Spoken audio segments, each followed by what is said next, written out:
ଛୁଆ ମାନେ ଜାଣିଥିବେ ଯେ ଆକାଶରେ ସପ୍ତର୍ଷି ମଣ୍ଡଳ ଦେଖାଯାଏ, ଜାଣିଛ? ଜାଣିଛ? ଆଚ୍ଛା, ଚତୁର୍ଥ ଶ୍ରେଣୀ ପଞ୍ଚମ ଶ୍ରେଣୀର ସବୁ ଜାଣିଛ। ଆଚ୍ଛା, ତାପରେ ସେ ସପ୍ତର୍ଷି ମଣ୍ଡଳ ଗୋଟେ ଉଜ୍ଜ୍ୱଳ ତାରା ଦେଖାଯାଏ, ଉଜ୍ଜ୍ୱଳ ତାରା। ତାକୁ କ'ଣ କହନ୍ତି? କ'ଣ କହନ୍ତି? ସେ ଉଜ୍ଜ୍ୱଳ ତାରାକୁ କ'ଣ କହନ୍ତି? କିଏ କହିପାରିବ? କିଏ କହିପାରିବ ତମ ଭିତରୁ? ଧ୍ରୁବ ତାରା। Very good, very good. ଆଚ୍ଛା, ନା ଧ୍ରୁବ ଅଛି କି ନାଇଁ? ଆଚ୍ଛା ଶୁଣ ବାବା, ଏ ଯେ ଧ୍ରୁବ ବି ତମ ଭଳି ଛୋଟିଆ ଛୁଆଟେ ଥିଲା, ସେଇ ରକମ ଧ୍ରୁବ। ଆଉ ଏ ସତ୍ୟ ଯୁଗର କଥା ଆମର, ଏଇଟା ଆମର କି ଯୁଗ ଚାଲିଛି ରେ? କଳି ଯୁଗ। Very good, very good. ଆଚ୍ଛା, ଏ ସତ୍ୟ ଯୁଗରେ ଆମର ଧ୍ରୁବ, ପ୍ରହ୍ଲାଦ ଏମିତି ସବୁ ତମରି ଭଳି ଛୋଟିଆ ଛୋଟିଆ ଛୁଆ ଥିଲେ।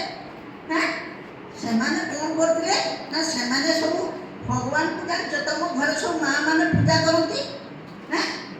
କିଏ କେତେ ରକମ ପୂଜା କରନ୍ତି? କିଏ ଶିବ ଠାକୁରଙ୍କୁ ପୂଜା କରନ୍ତି, କିଏ ବିଷ୍ଣୁ ଠାକୁରଙ୍କୁ ପୂଜା କରନ୍ତି, କିଏ କୃଷ୍ଣ ଠାକୁରଙ୍କୁ ପୂଜା କରନ୍ତି। କରନ୍ତି ନା?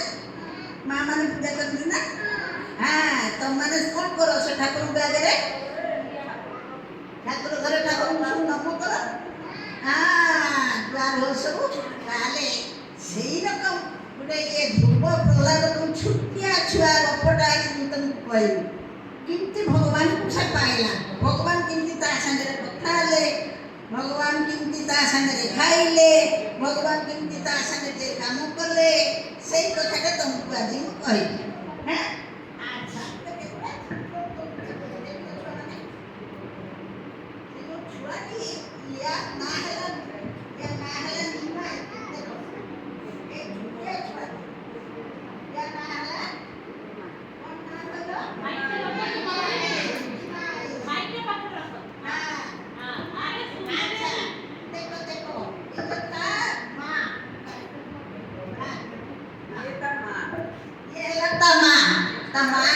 ତା ମା ନାଁ କ'ଣ ଜାଣିଛ ନା?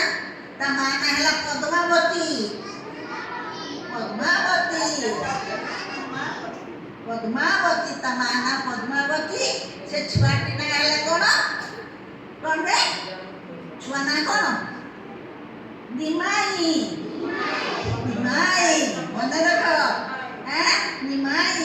ଆଉ ତା ମା ନାଁ ହେଲା ପଦ୍ମାବତୀ।